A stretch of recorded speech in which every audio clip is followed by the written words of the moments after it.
So we want to bring up now at this time the president of this great university, Savannah State University, which has been our home, our summer convention since 1994. Please welcome our president. Thank you so much. It's always great to be here for GABEO. It's always great to support the work that you do.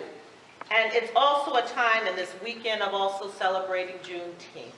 Amen. That we remember from whence we come, the meaning of Sankofa. Amen. You know, looking back and remembering so that we can make sure that as that Sankofa bird has that egg in its mouth, it's our future. Amen. So I want to say thank you to all of you elected officials, those who are looking to be elected, those who are supporters, for all that you have done. And let me just say, as we celebrate the life of one of our great artists, Maya Angelou, one of her quotes said, "Courage is the most important of all the virtues, because without courage, you can't practice any other virtue consistently." Thank you for your courage. Thank you for your leadership. And especially to our leader, I say that, Tyrone Brooks, thank you. Your leadership, your courage. Thank you. Because sometimes the road isn't easy. Amen. But we appreciate all that you can do. Thank you. Let me also say that this is the time that 60 years ago, Brown versus Board of Education. It is 60 years ago that Linda Carroll Brown and her younger sister Terry Lynn did not know and did not have equal opportunities.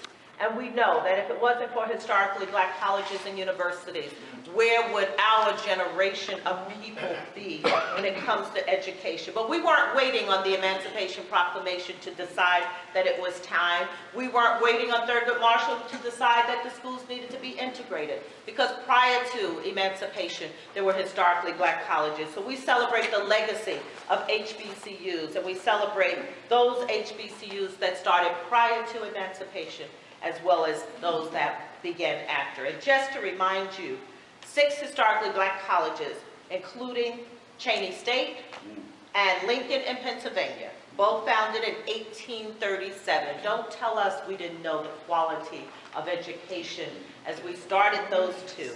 And I always am proud to say that in 1854, Wilberforce, AME University began. And one of the presidents of Wilberforce was the son of our president of this great institution, Savannah State, Major Richard R. Wright Sr. The first graduate was his son, Richard R. Wright Jr., who was the first African-American to get a PhD from the University of Pennsylvania, went on to become the president at Wilberforce, one of our great institutions, and became the 57th bishop of the AME Church. So this little institution began in 1890. By a former enslaved, his family all enslaved, a graduate of Atlanta University and the Freedom School. Richard R. Wright went on to be the principal of a school in Cupford, Georgia, principal in Augusta, Georgia, and then to be here 31 years and go to Philadelphia and start National Freedom Day, and to make sure that that was one that was signed by the president. So this president was part of that commitment and that struggle for freedom. So on this Juneteenth weekend, we recognize all of those who participated in freedom, and recognize that here in the state of Georgia, all of the historically black colleges and universities need your support. I want to first say thank you. Thank you to the elected officials, my state representatives and senators, Senator James, Coach Williams, and all the rest of you who are here. I've said thank you to you, but thank you because you're making a difference here. We are the only institution in the state that has a marine science program that sits on the saltwater marsh estuary.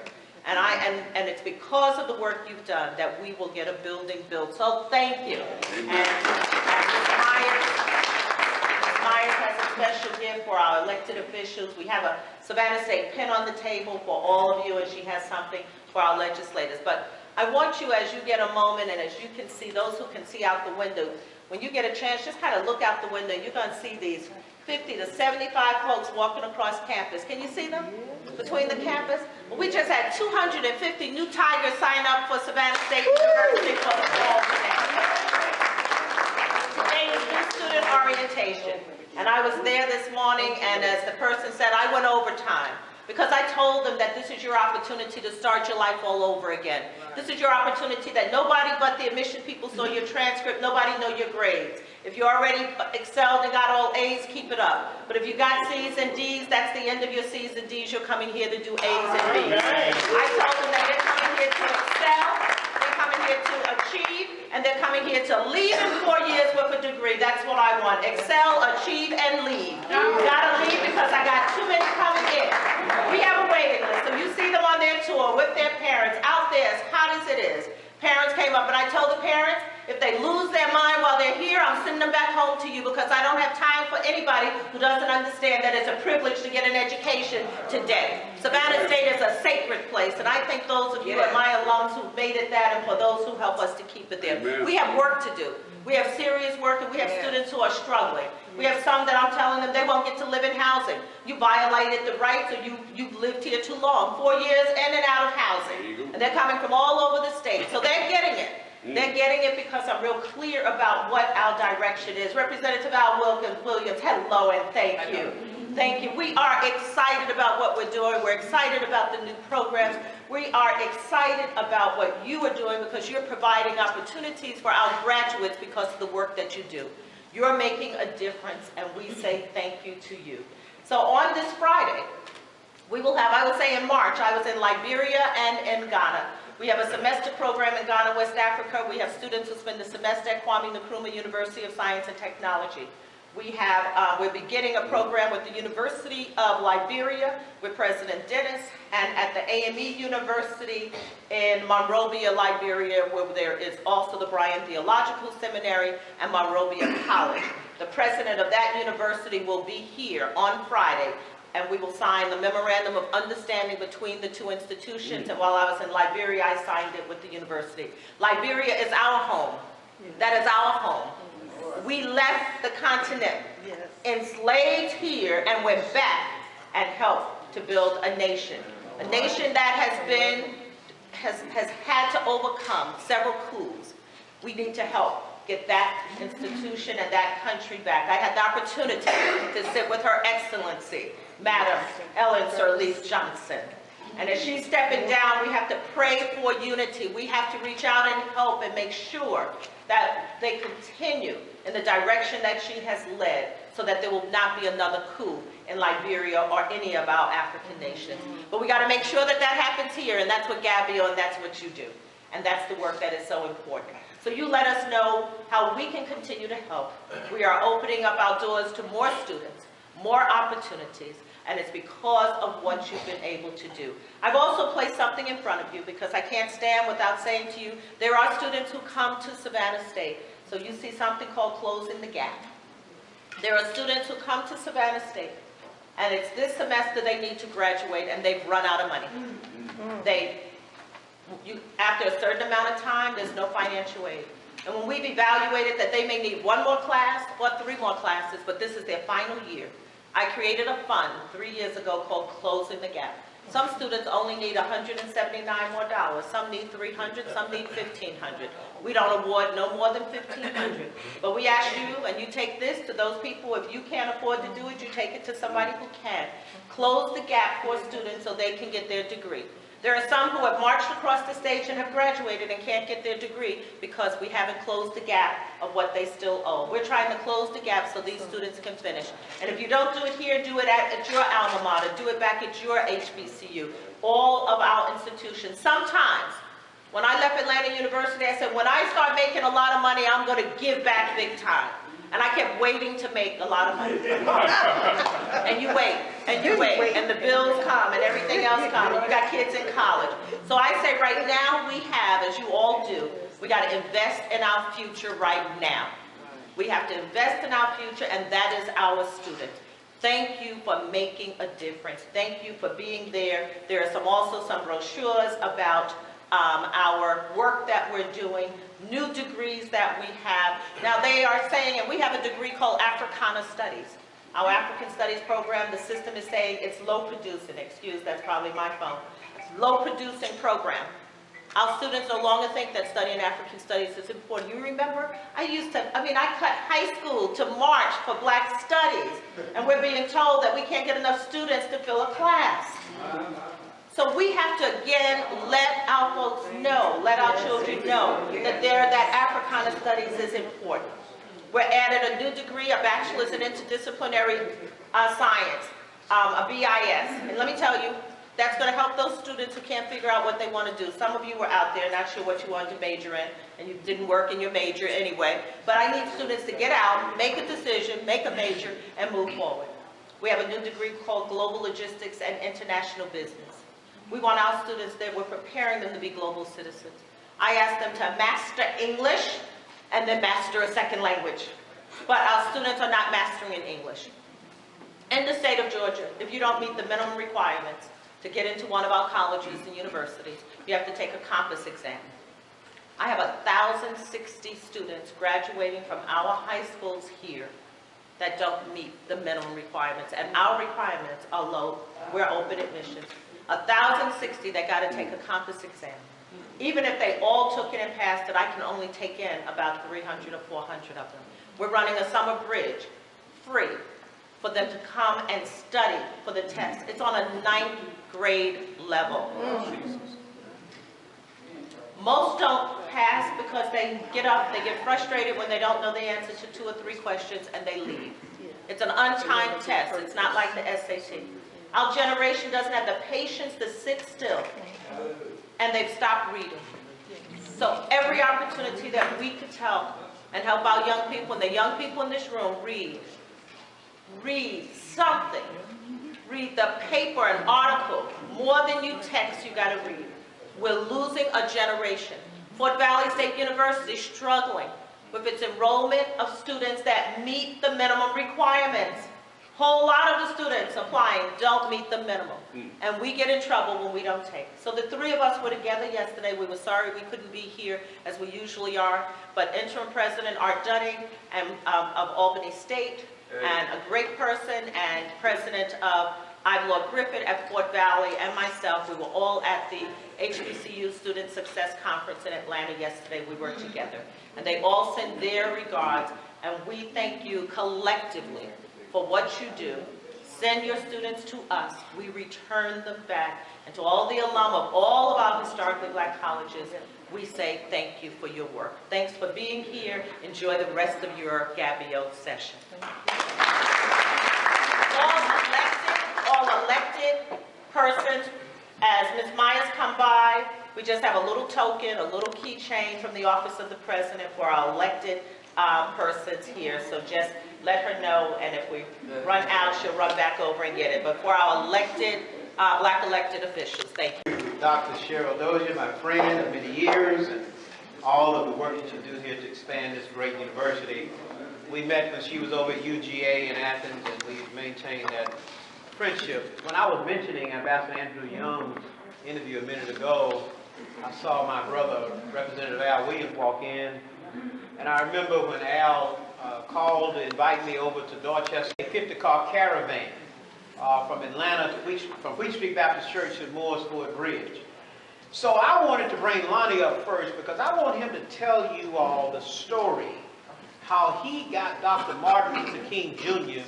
into the student movement in Atlanta, how they went to jail at Rich's, how Dr. King marched between he and other students downtown Atlanta, went into the Magnolia Room at Rich's, and that led, of course, to Dr. King being arrested in DeKalb County and sent down to Reedsville State Prison in handcuffs at 2 a.m. in the morning in the back of a patrol car with a German Shepherd K9 dog sitting right next to him, down to Reedsville, because he'd been marching with the students and had an outstanding traffic violation in DeKalb County.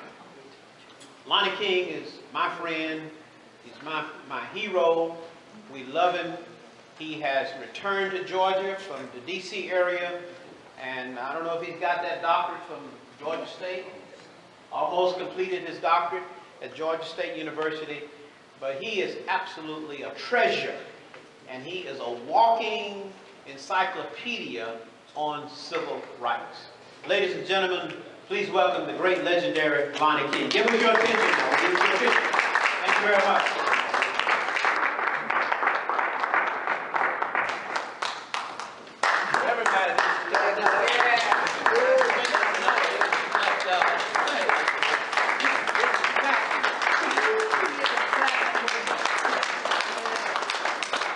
Thank you very much, Tyrone. You said exactly what I told you to say. I'm going to be very brief. I had a chance to listen to Tyrone's earlier session with potential black elected officials, and I didn't intend to say anything, but I've always been a person who gets very emotional about this race issue. And so I did say a few things over there, but one of the things I want to say to this group, personal reference, I'm 77 years old, and I'm getting a PhD at this age because I should have gotten earlier. But because my mind is 25, All right. Yeah. and I'm very lucky to have, I have 93 hours on a PhD. I only needed 60, but I have 93, I have 1 B. All the rest are A's. Oh, wow. But it's very difficult for you to tell your children and your grandchildren to succeed if you haven't done something yourself. All right. And my grandchildren and my children have done very well. And I'm very proud of that. I know I can go home to my master realizing that I tried to do my best, not just for my children, but for also my people. I left Atlanta and came back after 23 years. And I found out that even though the calendar had advanced, some of the racial attitudes of whites in the South were in the same place they were in 1960 and before. All right. I looked around the city and I saw where all the economic development over the last 40, 50 years has been on the north side of town. All right. Make it plain. Yet, for the last 40 years or so, we've had black elected officials and the mayor of the town. But I also knew that everybody, every company that wants to come to Atlanta calls the Chamber of Commerce first to say, where should we place our facility? Right. And if you look at the map, you will find all the facilities are going to the north. And now Cherokee County is being viewed as the metropolitan Atlanta area. Yes. And yesterday I was honored by Quitman College. I had never heard of it before, but I went up there and they gave me an honor and gave us $5,000 to pay for Rush Memorial Church to become a historic site in Georgia. So I went up to receive the money and we're going to make that happen. And I mentioned Rush because Tyrone wants me to give you a little history, and I'm going to just digress for just a little bit. I was 22 years of age when I was looking at the Atlanta Journal-Constitution on the 2nd or 3rd of February 1960. And here was the Greensboro 4 raising sand, sitting down. Having served 3 years in the racist Navy of the United States of America, having to fight almost every day on racial issues, I was ready. So then I talked to my good friend Joseph Pierce and later Julian Bond and asked them to join us, and we put together about 45,000 students who challenged white Atlanta. When we wrote the Appeal for Human Rights, the governor of Georgia said it had to be written in Moscow. No student in Georgia could write that well. No student. Now, he didn't say no black student, no student. But what that told me was that the most powerful whites didn't have much confidence, not only in their own people, but in our people. We backed that up with a march on May 17, 1960, with about 3,500 students challenging the governor. White Atlanta were bonkers because they didn't know that many students were going to school over there. Martin King Jr. came back to Atlanta on the 1st of February 1960 from Montgomery. I have the minutes of the meeting of the Black Power Structure of Atlanta. The Black Power Structure of Atlanta, headed by A.T. Walden and a Reverend preacher by the name of Jackson, along with Calhoun and others, got Daddy King Sr. to promise that Martin King was not going to get involved in Atlanta. We didn't need any leaders in Atlanta. That 15 or 20 people, we run Atlanta. Let him go to small towns where they need leadership. So Daddy King prevailed on his son. And so Martin was very obedient to his dad at that time. Around I guess it must have been June or July, Martin King was asked by Lillian Smith, who wrote Killer of the Dream, white woman out of Raven Gap, Georgia, up there near Piedmont College, by the way. She had spoken at Agnes Scott's college, and she called Martin to ask him to take her to the airport. So he and Coretta picked her up from Agnes Scott and was taking her to the airport, and the white policeman stopped him in DeKalb County. It was unofficially against the law for a white woman being a car with a black person. That's what that was all about. So ML had not changed his tag. He came over on the 1st, and he had forgotten it, I guess. So they arrested him, gave him a 4-month probated sentence. And so I asked him in August, later on, I said, Martin, I said, ML, we're planning a fall campaign. And Richard Nixon is running against John Kennedy for president. And this was the first year of presidential debates. If you had come from Mars, you never would have seen anything in the TV debates about the 70,000 black students all over the South who were roiling the South, raising holy hell. Enough is enough of segregation. So I said to him, I said, look, if you will go to jail with us, it will be international news because of your Montgomery efforts. And we can then impact this election. I said, because Kennedy is not for us necessarily, and neither is Nixon. So we need to force them to take a stand on the issue of race. He told me yes. I told him October the 19th, we're going to do it. That was August.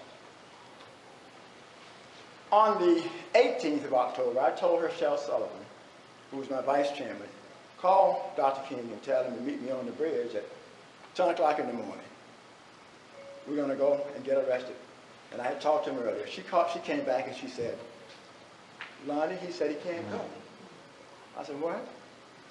He said, he just can't go. He was arrested in DeKalb County, this, that, and the other, and he and his dad are having arguments about it.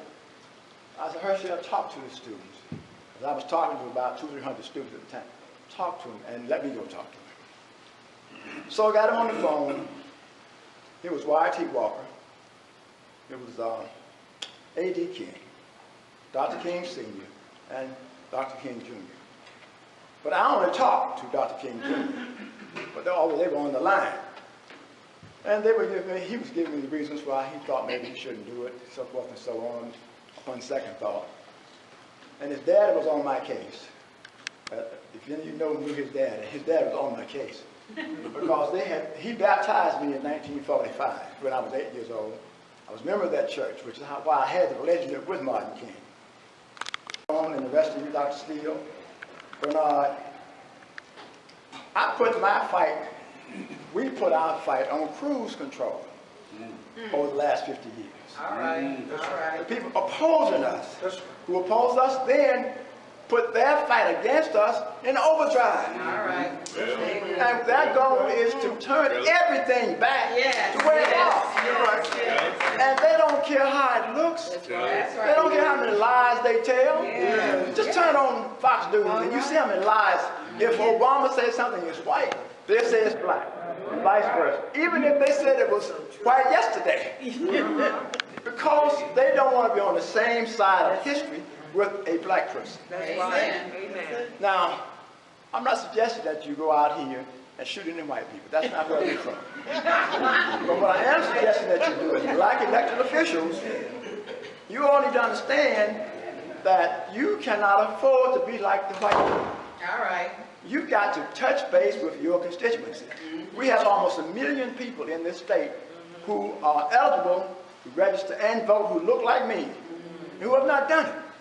My God. You've got to find a way, you state legislators, to take us back to the original schoolhouse when you came here, and that's the home. We've got to begin to teach our children, like the Jews teach their children when their children are born, that you are an endangered species. Yes. You got to be better Yes. than the other folks. You got to always keep your good stuff on God, so forth and so on. Finally, Tyrone, let me thank you very much for honoring this old man. I did not expect this, but I tell you all, I was so moved as I was listening to a young man talk here earlier. I'm 77, as I said, but I've got one more battle in me. I'm hoping that you have one more in you. All right. Because the relay of freedom needs to have a new members on the team, Yes. because it is not going to work. One person or one group cannot do it alone. That's right. You've got to pass the baton to your children, Yes. your grandchildren, Yes. and those yet unborn. Yes. And if we don't do that, I promise you in 50 years, the signs will come back up. All right. All right. All right. That's right, Doc. All right. Lonnie, give it up for Lonnie. Lonnie, King. We have a token of appreciation to you, Lonnie. You know, we don't have a big budget, but we made up a little token of appreciation. Cynthia Danzig, who runs our office in Atlanta now, who tolerates Representative Al Williams and Abel Thomas and others. She found something in our office the other day, and she made up these tokens of appreciation for all of you, and we just want to present this little token to you. We wish we could do more, but it says GABEO President's Award, Lonnie King, Outstanding Leadership and Service, Civil Rights Revolutionary, June 21st, this day. Thank you very much, Lonnie. Thank you very much. Now we are going to call on Dr. Bernard Lafayette next, and after we finish with him, we're going to hear from Herbert Denard. We're going to honor him, and then we're going to call up all of you unsung heroes who never get any attention, never get anything. I want you to come on the stage as you did last year. You're going to introduce yourselves. You're going to tell us where you're from and what you do. But Bernard Lafayette was a young man who started off at SNCC, the Student Nonviolent Coordinating Committee, and ended up in the Southern Christian Leadership Conference very young. I've seen some of those photos when he and Dr. King, and when I go over to the headquarters on Auburn, the new building that Charles Steele built, and Bernard has a book out. Let me have the book right here, because I want to promote his book. You see this young man on the cover of his book? Look at it. And he must have been, I don't know, Bernard, were you 20, 21? Something like that, early 20s. This is his book. Bernard is a professor. He is a prolific writer. He's written books. He's traveled the world. He and Charles just came back from Berlin. They cut their trip short to come back to be with us here in Savannah. In Peace and Freedom, My Journey in Selma, by Dr. Bernard Lafayette and Catherine Lee Johnson. You need to read this book. And there's a foreword for John Lewis and an afterword by Raymond Ossino. But this is a very important book, and I want you all to get a copy of it before you leave today. Bernard is a unique guy. He can go into academia, he can go into the corporate boardrooms, and then he can get back out in the street and put on his jeans and march and picket. He tells me all the time that he's depending on me now to carry the load with Charles. But I said, Bernard, you still have some gas in your tank. Whenever somebody wants to interview someone who was on the Mule Train or the Poor People's Campaign, Bernard calls me up and makes me do those interviews. He had a gentleman from Scotland at the headquarters just a couple of months ago. And Bernard called me up and he said, this journalist, historian from Scotland needs to interview you. And I went over and stayed with him for about 4 hours and dropped him off at his hotel, and he wanted another hour. And I said, I'll catch you the next time when you return to the States. You're going back to the United Kingdom. But I want to bring up Bernard Lafayette because he's the chair of the board of SCLC. And he has been working with my brother Charles Steele to bring SCLC back to life. After Charles' first run at SCLC, Charles left and went and founded his own public relations firm, and Bernard called Charles up and said, "You need to come back." And Charles asked me what did I think. And you know, at this convention a couple of years ago, I told Charles he needed to go back. But Bernard is the reason Charles is back again for his second run. So ladies and gentlemen, one of Dr. King's students, one of his young lieutenants, please welcome the chairman of the board of SCLC, Dr. Bernard Lafayette. And he's also a minister. I should say Reverend Dr. Bernard Lafayette.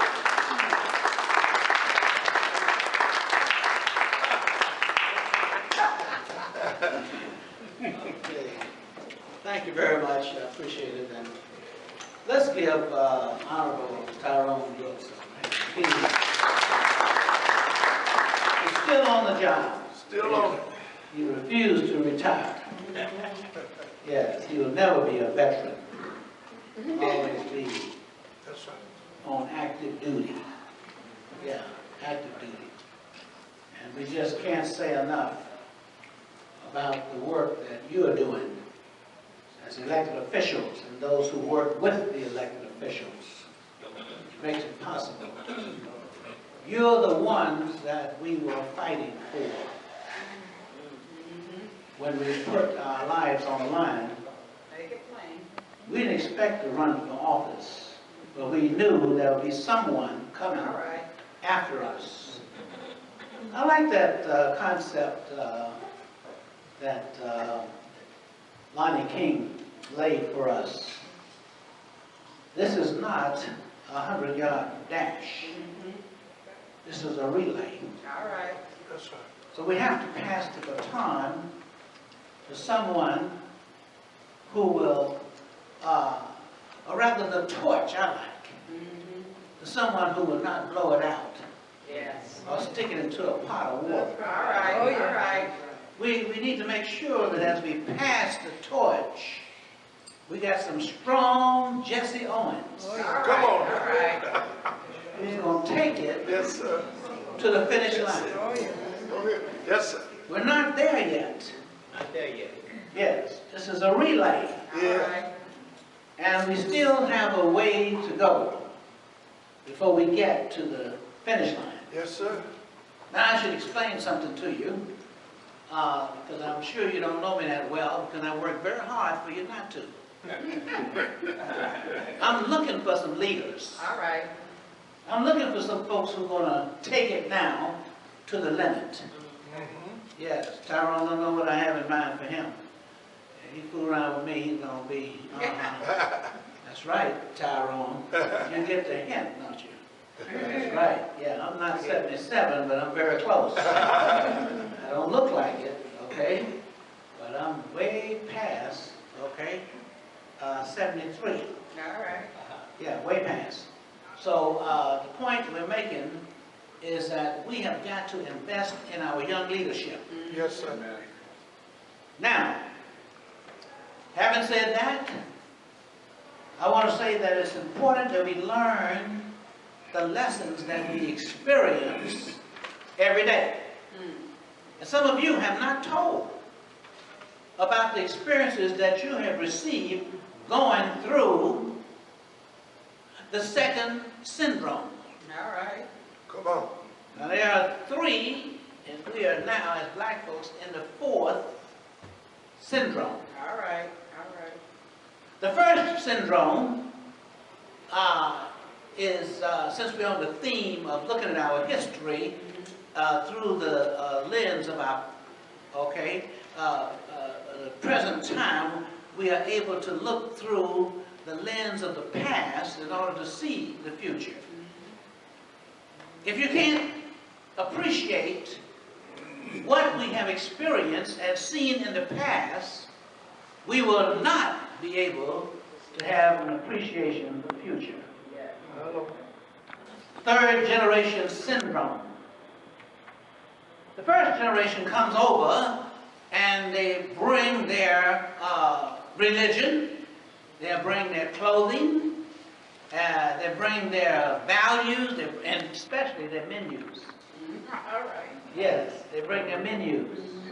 You can tell when you have been exposed to another culture because you can see the different types of restaurants. Yes, they bring their cuisine with them. And they also bring their experience of suffering. Because see, a lot of folks, particularly America, represents the land of those who have suffered. So when people are looking for a new land, they're looking for a new life. That's what America composite is. Yeah, the Irish came because of the potatoes. Yeah. Okay. Yeah. The other, the cotton. Okay. And I don't see anybody in here. See, sometimes we forget that they bought us as slaves. Who did they buy us from? Say it, Doc. Say it.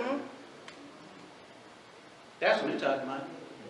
So we got to be careful that we don't repeat that experience being sold out. All right. Come on. All right. You understand what I'm saying? Yes, sir. It's one thing to be bought and sold, but who sold you? Teach. We don't need Teach, Doc. to be sold anymore. Anymore. And instead of sold force, we need a force against the ones who want to sell. That's what you are supposed to be doing All right. as elected officials, making sure, Come on. okay, that we don't get sold again. No. That's what we're talking about.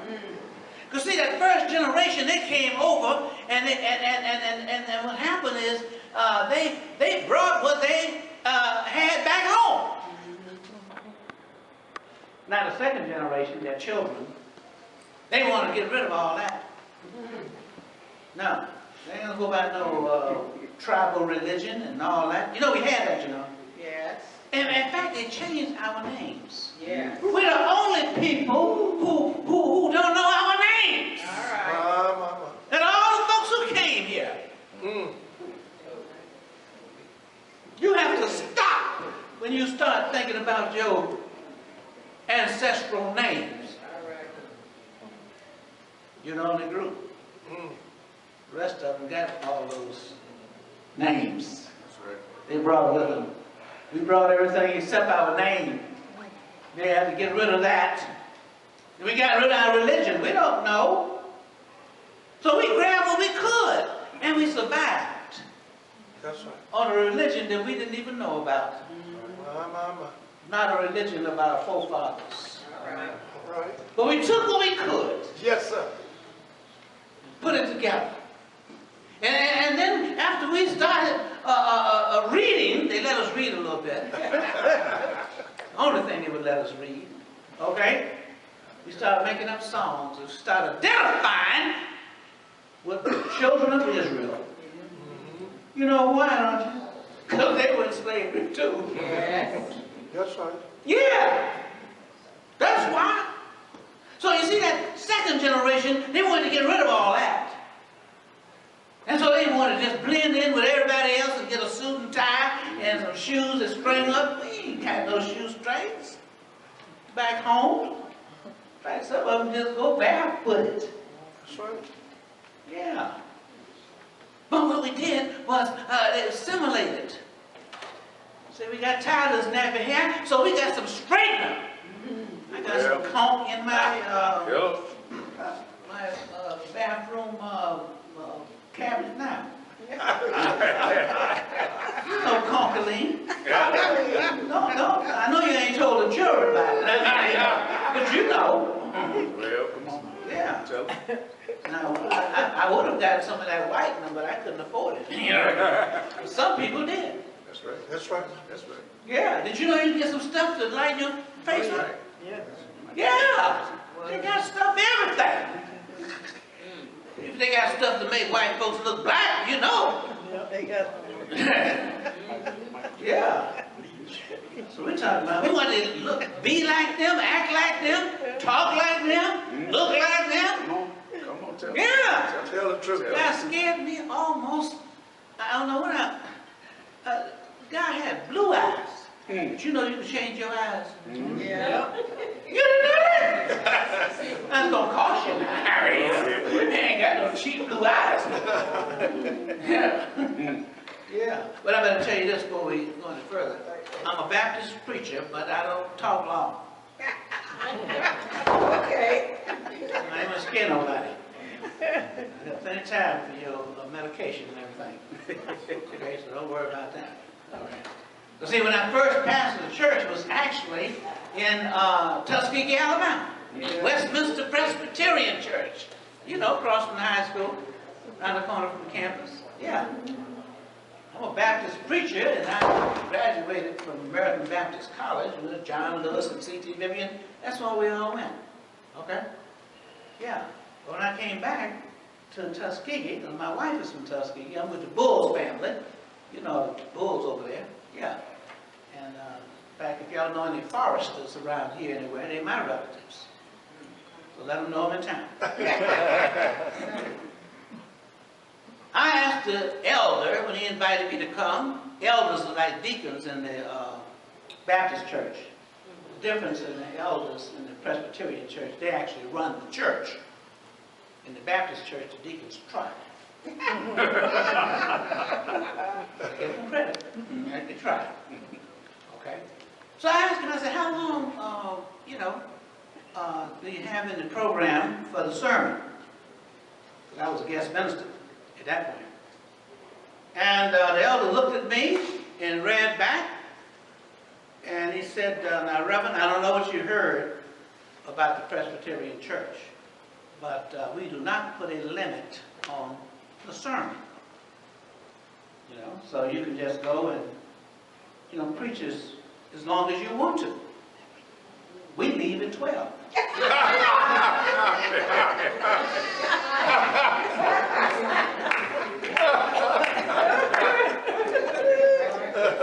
So I can stay with the limit. I like that.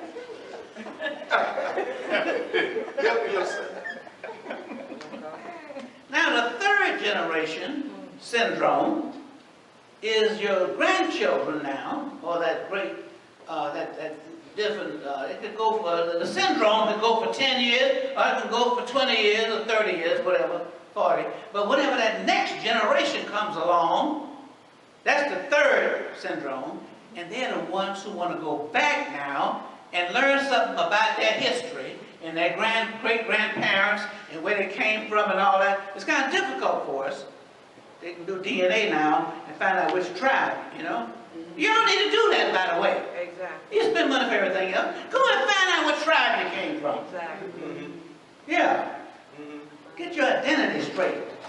Yeah. So what happened is that that third generation, you remember when we used to wear afros? Yeah. Yeah. Put on dashikis. Name the children all kind of names that nobody can pronounce. Oh, I got a grandson named Mukasa. Yeah. Okay, it wasn't just the Muslims renaming folk, Yeah, Yeah, we name them. Okay. Yeah, Fahmy, we know that. African name, one of the tribes in Nigeria. Yeah. So the point I'm making is that they've gone back. That's the third generation. All right? See my point? Now we are entering just the first stages of the fourth generation. I just want to let y'all know where we are at this point. Okay? The fourth generation means everything. Tyrone. Bald head. Clasp down your back. Earrings everywhere. I mean everywhere. It scared me when I found out. I said, I'm going to stay with the fourth generation, the third generation. I ain't going. But them earrings everywhere. Everywhere. Now you got to understand now, I'm not criticizing that. Right, those rings were medicinal. that's right. That's why I wear a metal bracelet. This is silver, by the way, okay? Yeah, metal bracelets. You need that metal to get into your system. That's medicinal. That helps to fight disease. Did you know that? Yeah. If you ain't got one, get one. That's right. Get something, okay? Yeah. Put it around your neck, around your arm, leg, somewhere. Okay? Now, don't do nothing to your tongue now. I'm just pleased with you, because you may not feel it, but it hurts me when you stick your tongue out. I'm just pleased with you, you know. But you have the freedom to do what you want, so I'm just pleased.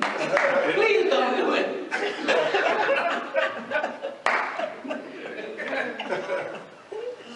So here's where we are, as I close. Okay? We're at an interesting stage of our development and our history. The most critical thing we have to do is some things that you've heard already.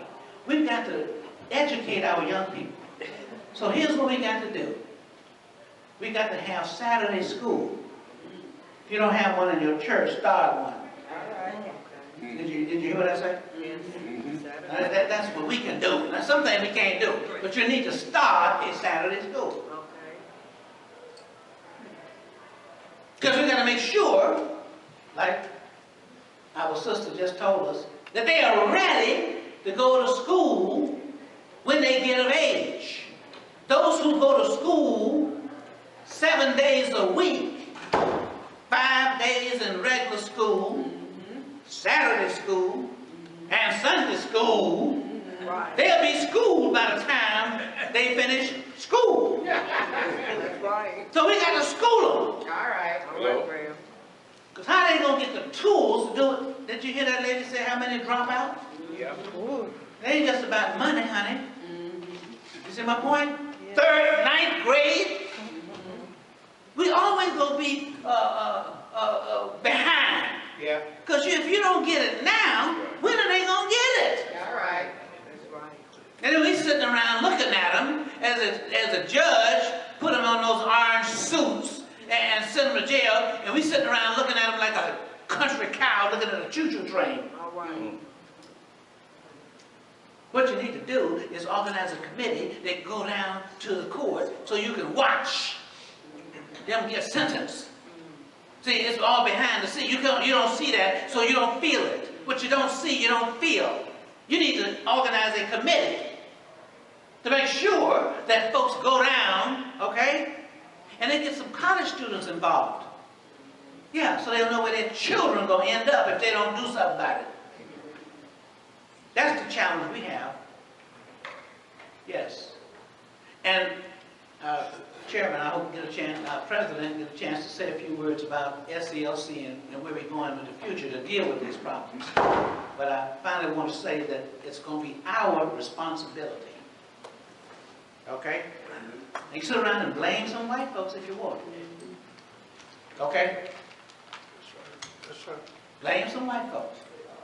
And folks who want to have some guns, all you got to do is look at who is shooting who. All right. My Lord. And you think you need some more guns? Okay? Now, and then the other thing is, why do you think they sell you those guns? That's right. Some things you can't get. Okay? Yeah, some things you can't get. Because they don't want you to have them. But not only do they sell you guns, they will give you the bullets. Did you know that? To do the 3 things.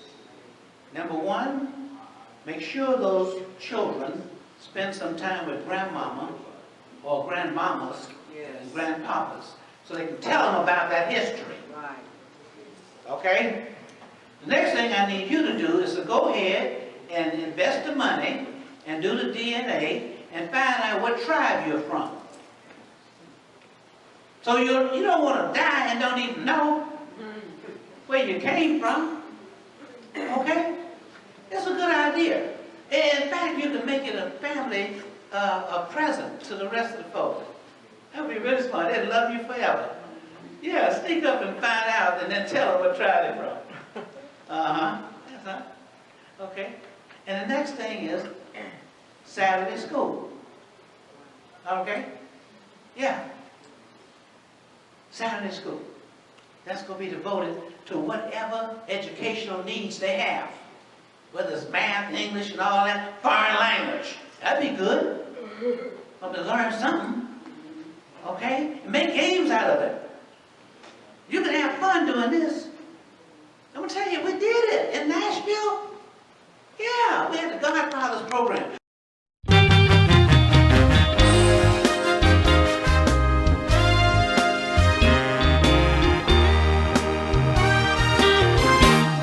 When I was a little boy, there was a lot of love.